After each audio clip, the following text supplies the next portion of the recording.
മണിക്കൂറിനകം പാർട്ടി നടപടിയെടുത്തിരിക്കുന്ന ഒരു കാഴ്ച കൂടിയാണ് നമുക്കിപ്പോൾ കാണാൻ കഴിയുന്നത്. CPM-ൽ നടന്നുകൊണ്ടിരിക്കുന്ന ജീർണതയാണ് ഇപ്പോൾ പുറത്തു വന്നിരിക്കുന്നത്. നമുക്ക് എല്ലാവർക്കും അറിയാം, ഈ വ്യാപകമായ ഈ ആക്രമണം തദ്ദേശ സ്വയംഭരണ സ്ഥാപനങ്ങളിലേക്ക് നടന്ന തെരഞ്ഞെടുപ്പിൽ ദയനീയമായ പരാജയം CPM ഏറ്റുവാങ്ങിയപ്പോൾ പയ്യന്നൂരും പാനൂരും പിണറായിയും ഇതുപോലുള്ള അക്രമ സംഭവങ്ങളാണ് വ്യാപകമായി ഉണ്ടായത്.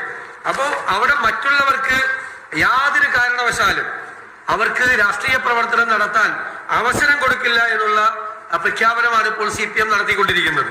അധികാരത്തിന്റെ കരുത്തിൽ ജനങ്ങളെ ഭീഷണിപ്പെടുത്തി അനധികൃതമായി സ്വത്ത് സമ്പാദിക്കുക, അനധികൃതമായി ഉണ്ടാക്കിയ പണം ഉപയോഗിച്ച് ഗുണ്ടകളെ വളർത്തുക, ഇവരെ ഉപയോഗിച്ച് എതിർ ശബ്ദങ്ങളെ അടിച്ചമർത്തുക, ഇതാണിപ്പോൾ CPM രീതിയായി മാറിയിരിക്കുന്നത്. ഗുരുതരമായ ആരോപണങ്ങൾ, ഞങ്ങളതൊന്നും ആവർത്തിക്കുന്നില്ല, ഗുരുതരമായ ആരോപണങ്ങളാണ് പാർട്ടി